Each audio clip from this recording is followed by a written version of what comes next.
Well, now staying with the growth of travel, Australia is set to kick off a new push to attract Gulf tourists to its shores. Australia's government is hoping that a renewed tourism push will help capitalise on the Airbridge that's been created by the now one-year-old Emirates Qantas tie-in.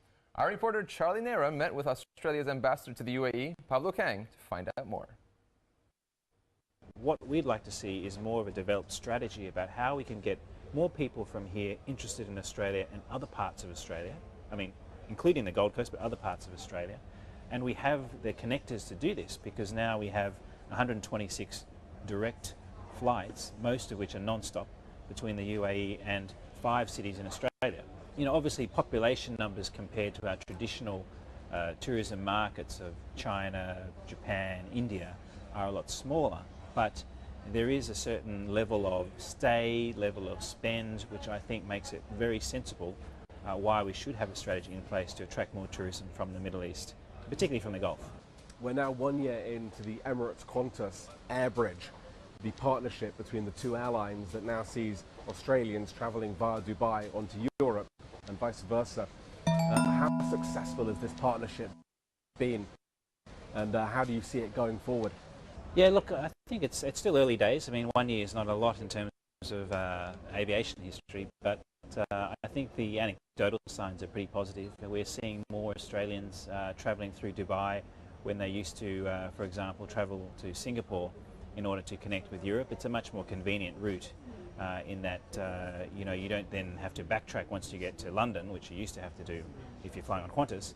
You can just hop onto an Emirates flight and go to, I think they have 33 European destinations at the moment. Trade has risen 25% in 1 year to 6.4 billion Australian dollars bilaterally between the UAE and Australia. What is the driving force behind this? There's a lot of new trade in food and agriculture. So meat, principally lamb and beef, dairy products from Australia. There's been a concerted campaign from dairy companies in Australia that are mainly based in the state of Victoria. For example, regularly coming to Gulf Food and bringing big numbers of companies and products. Of course, not a lot of people know that Australia has a defence force based right here in Dubai. So tell us, how does that benefit Australia and the UAE? Australia and the UAE both made significant military contributions to Afghanistan over the last 10 years or so. And we quickly came to the realization when we started up in Afghanistan that we needed a base, a logistical base from which it would be very convenient to stage and maintain that operation. And that ended up being Dubai.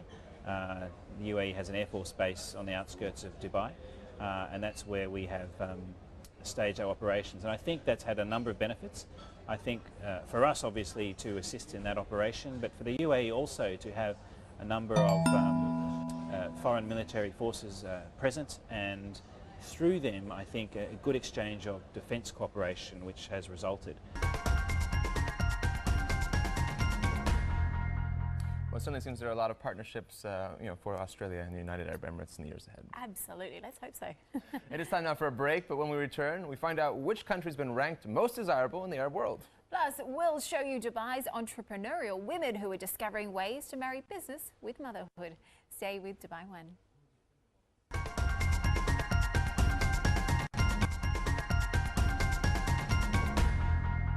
Welcome back to CEO of the Surveys Commissioner, Asda Burson Marcella. Welcome to